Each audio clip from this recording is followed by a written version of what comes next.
জনগণের মৌলিক অধিকার রুদ্ধ করে ক্ষমতা চিরস্থায়ী করতে আওয়ামী লীগ সরকার সংবিধানে পঞ্চদশ সংশোধনী আনে, একথা হাইকোর্টকে জানিয়েছেন অ্যাটর্নি জেনারেল। সংবিধানের ১৫তম সংশোধনী বাতিলের রুলের শুনানিতে আজ একথা বলেন তিনি।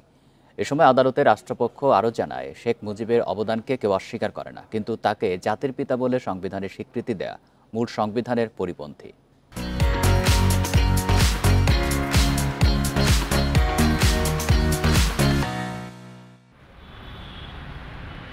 ২০১১ সালের ৩০ জুন সংসদে পাশ হয় সংবিধানের পঞ্চদশ সংশোধনী।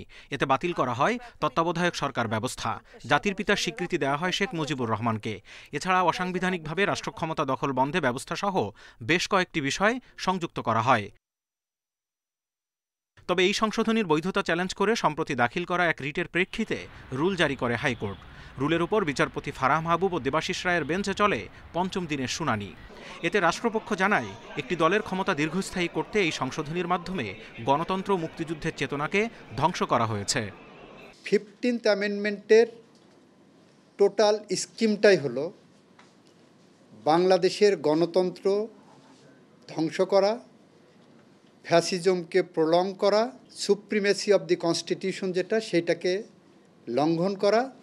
এই সংশোধনীতে একজন ব্যক্তিকে জাতির পিতা হিসেবে স্বীকৃতি দিয়ে মুক্তিযুদ্ধ সহ বিভিন্ন ক্ষেত্রে জনগণের অবদানকে বিলীন করার চেষ্টা সংবিধানের মৌলিক কাঠামো বিরোধী বলেও আদালতকে জানান অ্যাটর্নি জেনারেল।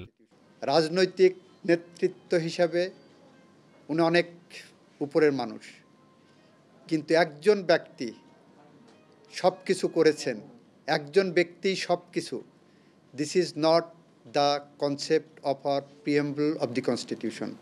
সংবিধানের মৌলিক বিষয়কে সংশোধন অযোগ্য করা এবং সংবিধান সংশোধনে গণভোট ব্যবস্থা বাতিল করা কেন অসাংবিধানিক সে বিষয়েও যুক্তি তুলে ধরে রাষ্ট্রপক্ষ। যে পার্লামেন্টের সভরেন্টি এখানে ভায়োলেট করে এবং যে এই জায়গাগুলো যে বাতিল করতে পারবে না বলেছেন, যে this notion is not entertainable in law. পঞ্চদশ সংশোধনী জুলাই গণঅভ্যুত্থানের পরিপন্থী উল্লেখ করে রাষ্ট্রপক্ষ আদালতকে জানায়, এই সংশোধনী বাতিল না হলে আবু সাঈদ মুগ্ধ সহ শহীদদের আত্মা শান্তি পাবে না। Zahidul Bashar, Independent News, Dhaka.